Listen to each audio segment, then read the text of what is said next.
Assalamualaikum warahmatullahi wabarakatuh. Selamat pagi Bapak Ibu tim penilai dalam sertifikasi dosen tahun 2026.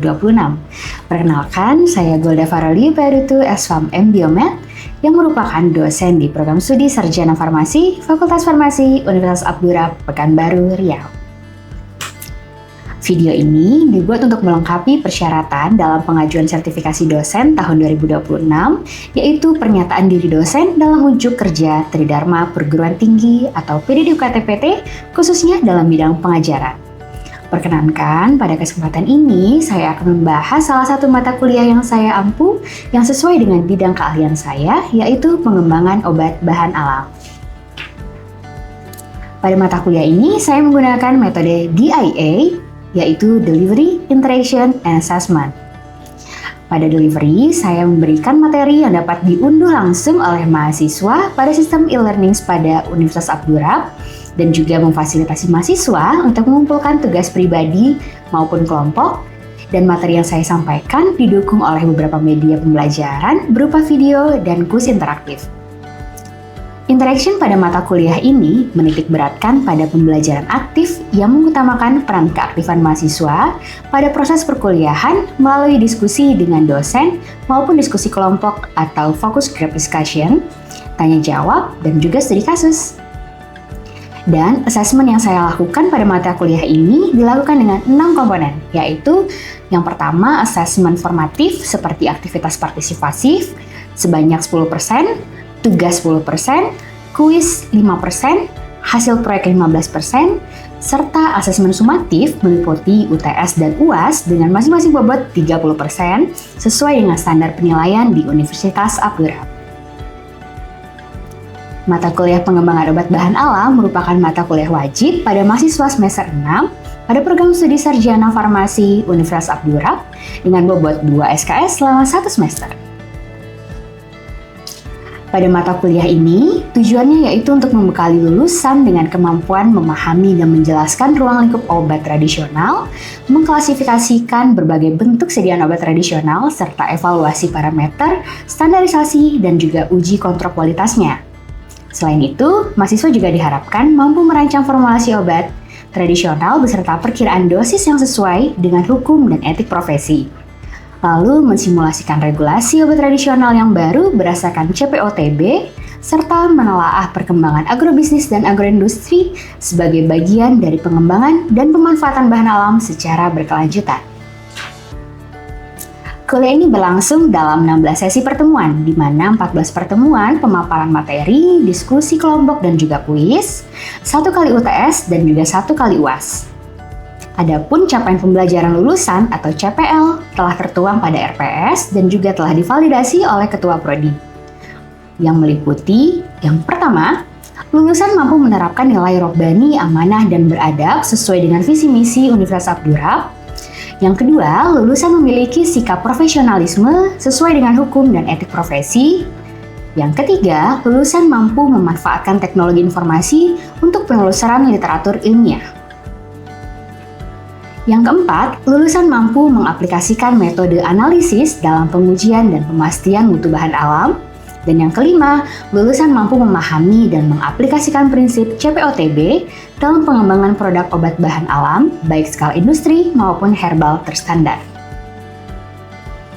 Adapun capaian pembelajaran mata kuliah atau CPMK meliputi yang pertama, lulusan mampu menjabarkan ruang lingkup obat tradisional. Yang kedua, lulusan mampu mengklasifikasikan bentuk-bentuk sediaan obat tradisional. Yang ketiga, lulusan mampu mengevaluasi parameter standarisasi obat tradisional. Yang keempat, lulusan mampu merancang formulasi obat tradisional dan memperkirakan dosisnya sesuai dengan hukum dan etik profesi. Kelima, mampu mengevaluasi uji kontrol kualitas obat tradisional. Keenam, lulusan mampu mensimulasikan regulasi obat tradisional yang baru sesuai dengan CPOTB. Dan yang terakhir, lulusan mampu menelaah perkembangan agrobisnis dan agroindustri.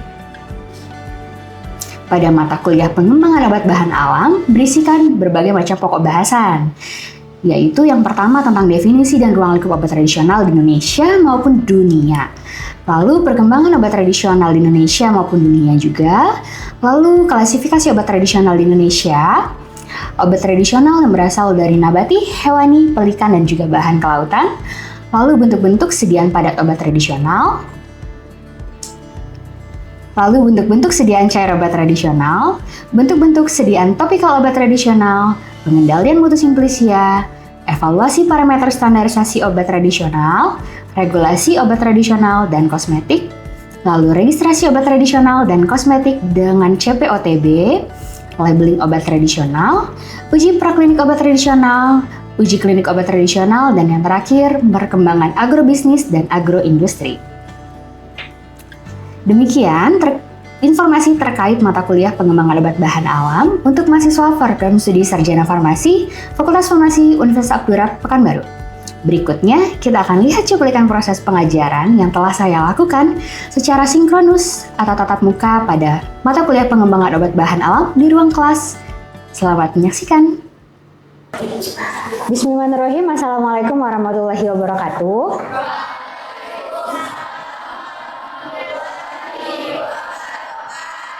Alhamdulillahirrahmanirrahim. Wassalatu wassalamu ala asrofil anbiya'i wa mursalin wa ala alihi wa sahbihi ajmain.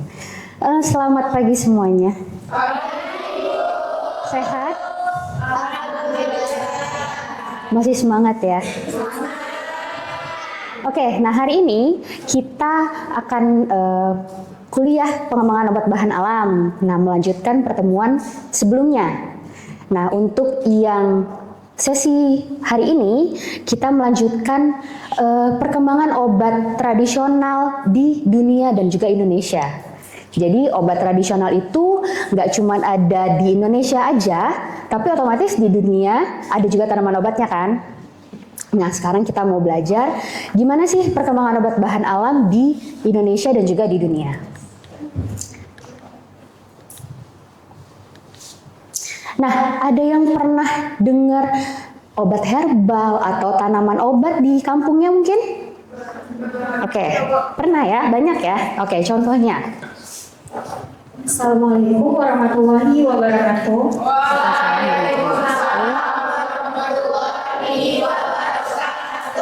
Perkenalkan, saya Reva Aulia dengan NIM 1050 dari kelas 2024. Di sini saya izin bertanya Bu dengan pertanyaan Ibu tadi. Biasanya beras kencur dan kunyit juga bisa dibuatkan sebagai jamu. Oke, betul. Jadi pasti di daerah rumahnya atau biasanya banyak tuh mbok-mbok jamu yang jual kan. Ada beras kencur, ada kunyit asam, ya kan? Nah, terus ada lagi yang lain? Oke. Assalamualaikum warahmatullahi wabarakatuh.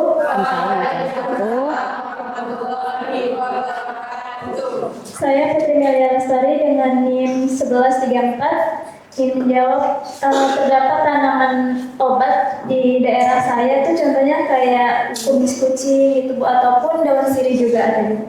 Oke, tepuk tangan dulu untuk kedua temannya. Nah, banyak juga yang pakai daun kumis kucing, katanya untuk menurunin asam urat, ya kan? Terus juga daun sirih, pasti mama-mamanya sering nih bikin rebusan daun sirih gitu kan. Nah, betul kedua temannya tadi menjawab, ada beras kencur, ada kunyit asam, daun kumis kucing, pokoknya banyak, semuanya tuh banyak di Indonesia. Nah, perkembangannya sebenarnya dari mana sih? Nah, jadi perkembangannya itu di dunia sebenarnya dari awal itu dari Cina. Nah, dari Cina pasti kalian juga sering dengar di Cina itu banyak pengobatan herbal, ya kan? Traditional Chinese medicine, ya kan? Tanaman-tanamannya, pokoknya namanya beda-beda, jenisnya beda-beda dari Indonesia. Nah, jadi pertamanya itu dari Cina ini. Mereka bisa mengembangkan kulit tanaman, bunga, biji-bijian. Nah, itu dari Cina awalnya. Nah, dilanjutkan di Mesir. Nah, di Mesir ini lebih dibukukan. Jadi, di Mesir itu dulu ada bukunya namanya Papyrus Ebers. Otomatis beda ya, tanamannya sama di Indonesia. Nah, ada Papyrus Ebers, tapi bukunya itu bukan dalam bentuk kertas. Pakai daun papirus. Dulu belum ada kertas. Nah, jadi ditulis sama orang-orang Mesir itu satu-satu di daun papirus, otomatis nggak bisa dikembangin kan. Jadi cuma ada satu buku itu aja.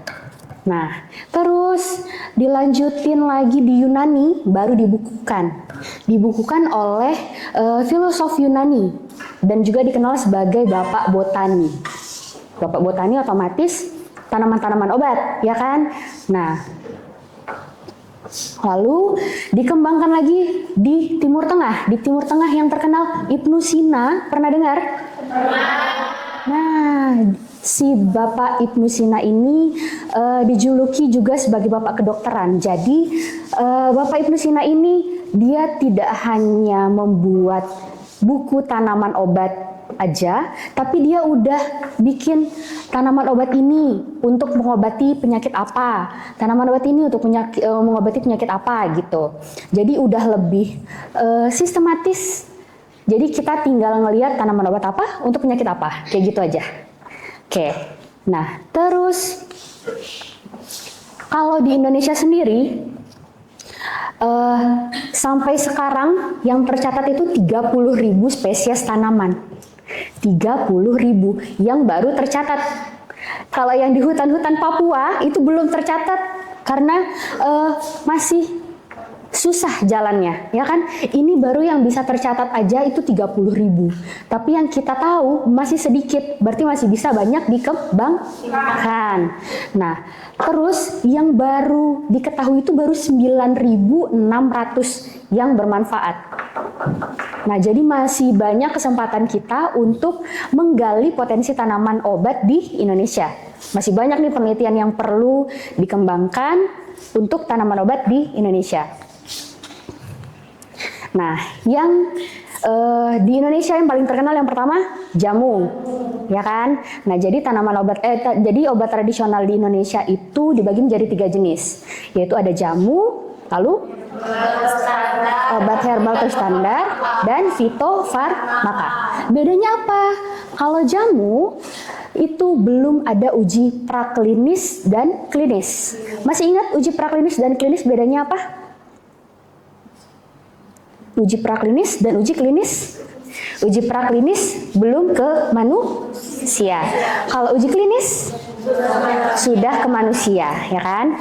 Nah, terus yang kedua obat herbal terstandar sudah mengalami uji praklinis. Lalu yang terakhir fitofarmaka sudah melakukan uji praklinis dan uji klinis. Nah, yang fitofarmaka itu baru 21 jenis obat. Jadi yang diujikan ke manusia, yang sudah diedarkan itu baru 21 jenis obat. Jadi masih banyak obat herbal yang bisa kita kembangkan menjadi obat herbal terstandar dan juga fitofarmaka. Oke. Ini tadi ya. Nah, kalau di dunia gimana? Dunia contohnya yang pertama, traditional Chinese medicine. Dari mana nih? Cina. Nah, traditional Chinese medicine dari Cina itu mereka biasanya menggunakan ini nih, rempah-rempahnya biji-bijian, ada goji berry, ada ginseng. Nah, terus juga mereka kembangkan juga dibarengi dengan akupuntur. Pernah ada yang melakukan akupuntur? Akupuntur kayak gimana sih? Yang ditusuk-tusuk jarum, ya kan? Nah, mereka tidak hanya menggunakan obat-obat tradisional ini, bahan-bahan tradisional, tapi dia juga pakai akupuntur. Oke. Nah, untuk di negara lain, contohnya India otomatis rempah-rempahnya terkenal, ya kan? Rempah-rempahnya kuat. Ternyata itu yang bikin orang India itu kuat-kuat, sehat-sehat, badannya besar-besar. Jadi rempah-rempahnya yang kuat itu membuat mereka makin sehat dan juga dibarengin sama yoga mereka. Yoga mereka namanya Ayurveda. Jadi dia tidak hanya sehat fisik, tapi juga sehat dari dalam. Tuh, jadi ketenangan batin juga mempengaruhi kesehatan manusia menurut pendapat orang India. Oke, terus yang lain selain dari Asia ada nggak? Ada. Nih, Afrika, tapi tanamannya besar-besar, terus karena dia tumbuhnya di gurun, jadi daunnya itu coklat-coklat. Contohnya, namanya aja keren nih, namanya ada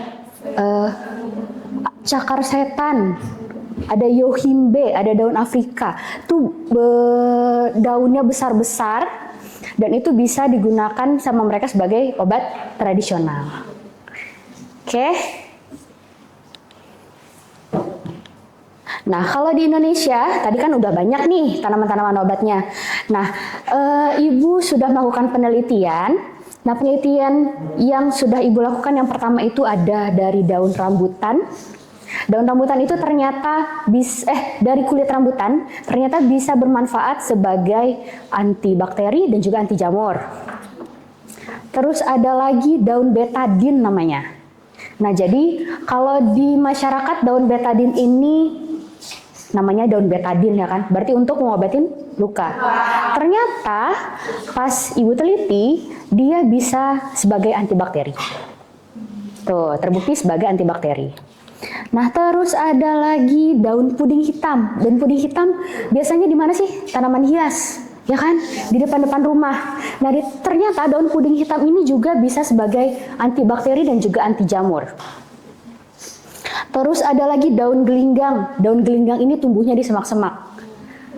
Di semak-semak yang gak pernah diambil orang, buat tanaman hias juga jarang. Pokoknya di semak-semak di hutan. Ternyata dia bisa sebagai anti jamur. Tuh. Terus ada lagi daun senduduk. Daun senduduk kayaknya sering nih dengar nih ibu-ibu di kampung sering direbus ya kan. Ternyata dia bisa sebagai antioksidan atau mencegah kanker. Tuh. Terus ada lagi daun mangkokan. Kalau waktu pas kecil suka main masak-masakan. Nah, ternyata dia bisa berpotensi sebagai antibakteri. Tuh. Ada lagi. Nah, daun puring, tanaman hias juga, ya kan? Ternyata dia bisa menurunkan gula darah. Jadi bisa berpotensi sebagai anti hiperglikemia. Nah, terus ada bunga asoka. Pasti sering lihat, ya kan? Yang kalau benangnya ditarik, manis-manis. Nah, ternyata bisa sebagai antioksidan. Karena warnanya merah. Pokoknya bahan-bahan alam yang berwarna-warna bisa berpotensi sebagai antioksidan, otomatis bisa mencegah kanker. Nah, yang terakhir, dulu waktu tahun 2019, Ibu pernah naik Gunung Singgalang. Ternyata ada parasitnya tuh bentuknya kayak bola-bola gitu warna merah di akar tanaman, di akar pohon. Pas dicek, ternyata semua bakteri patogen di manusia, ada 13 bakteri, full semuanya bisa diberantas sama si parasit ini. Dia parasit doang, bukan batang, bukan daun, bukan bunga juga. Dia hanya parasit yang tumbuh di akar. Tapi di akar itu dia nggak ada ditumbuhin bakteri atau jamur. Bahkan dia nggak ada jamuran sedikit pun, bersih. Pas dicek ternyata dia bisa menghambat 13 bakteri manusia, patogen manusia, dan juga sebagai antibakteri, bakteri resisten juga. Tuh. Jadi tanaman obat di Indonesia itu banyak banget kalau kita teliti. Ya kan, ini aja baru beberapa tahun udah banyak yang diteliti. Dan semuanya berkhasiat. Oke? Oke. Sampai sini ada yang mau bertanya? Oke. Assalamualaikum warahmatullahi wabarakatuh. Waalaikumsalam warahmatullahi wabarakatuh. Perkenalkan, nama saya Nabila dengan NIM 1051. Kesimpulannya yaitu obat tradisional harus terbukti secara empiris atau turun-temurun. Lalu di Indonesia terbagi menjadi jamu, obat tradisional, terstandar, dan fitofarmaka. Oke, itu kesimpulan hari ini ya. Oke, kesimpulan hari ini obat herbal itu harus wajib terbukti secara empiris atau turun-temurun, dan juga di Indonesia terbagi menjadi obat herbal terstandar, jamu, dan fitofarmaka. Oke, ada yang mau bertanya sampai sini? Oke.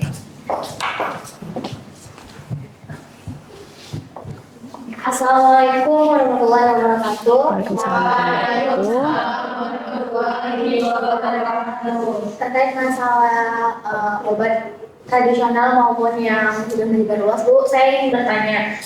Tadi kan ada yang dipaparkan katanya ada dari negara Cina, Afrika, dan lain-lain. Apakah obat tradisional di negara Cina dan negara lain itu bisa kita konsumsi, Bu? Ya, terima kasih. Oke, pertanyaannya bagus nih dari temennya. Apakah obat herbal dari Cina, Afrika, India, atau negara lain bisa kita gunakan? Bisa? Bisa? Bisa. Asalkan dia udah terbukti secara empiris atau turun-temurun. Masa orang Cina bisa pakai, kita nggak bisa pakai? Ya kan? Nah, jadi makanya sampai sekarang juga toko-toko obat herbal dari Cina juga ada di Indonesia. Oke? Ada lagi pertanyaan yang lain?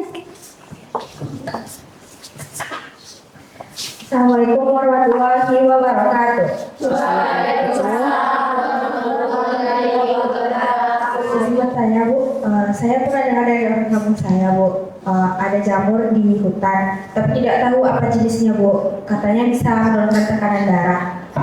Apakah jamur di hutan itu bisa disebut tanaman obat atau obat herbal? Sekian, terima kasih. Nah, pertanyaannya agak susah nih dari temennya ya. Bagus pertanyaannya. Bisa nggak dia disebut tanaman obat atau obat herbal? Ada jamur nih di hutan ya tadi. Bisa nggak disebut sebagai tanaman obat? Tapi kita nggak tahu nih jamurnya apa. Bisa? Bisa? Nggak bisa. Kenapa? Kita nggak tahu jenis jamurnya apa. Kita nggak tahu jenis jamurnya apa, dan itu kepercayaan orang itu, tapi belum diujikan dan belum tahu benar atau enggak manfaatnya, ya kan? Dan harus turun-temurun, ya kan? Kalau ternyata omongan jamur itu bisa menurunkan tekanan darah pas di hari itu aja, apakah bisa? Nggak bisa, karena harus turun-temurun. Jadi udah lama dipakai, udah lama digunakan oleh masyarakat, baru bisa disebut sebagai obat herbal. Nah, tugas kita sebagai farmasis nanti yang mengidentifikasi jamurnya dan juga mengujikannya apakah benar atau tidak sebagai penurun tekanan darah itu tadi. Oke, sampai sini ada yang mau bertanya lagi? Cukup? Udah ngerti semuanya? Alhamdulillah. Nah, nanti Ibu akan kasih tugas ke PJ. Nanti kita bentuk kelompok. Nanti Ibu kasih kasus dan juga tugas tanaman daerah apa aja yang ada di daerah kalian masing-masing. Kita presentasikan minggu depan. Oke? Oke. Kita tutup perkuliahan hari ini. Lebih dan kurang mohon maaf. Assalamualaikum warahmatullahi wabarakatuh. Waalaikumsalam.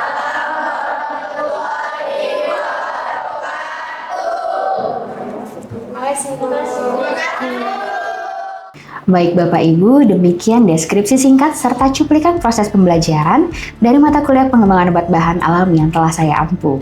Semoga dapat memberikan gambaran terkait kinerja pengajaran saya yang saya lakukan pada mata kuliah tersebut pada program studi Sarjana Farmasi Universitas Abdurrahman. Semoga dengan adanya video ini bisa menjadi pertimbangan yang baik dalam penilaian sertifikasi dosen pada tahun 2026. Saya mengucapkan terima kasih kepada seluruh pihak yang telah terlibat, yaitu Kemendikti-Saintek melalui LLDT Wilayah 17, Wilayah Riau dan Kepulauan Riau, serta seluruh tim sertifikasi dosen 2026. Tidak lupa saya ucapkan terima kasih kepada Universitas Abdurrahman, seluruh jajaran pimpinan, rekan dosen, dan juga mahasiswa. Mohon maaf apabila ada kesalahan. Akhir kata, sekian dan terima kasih. Wassalamualaikum warahmatullahi wabarakatuh.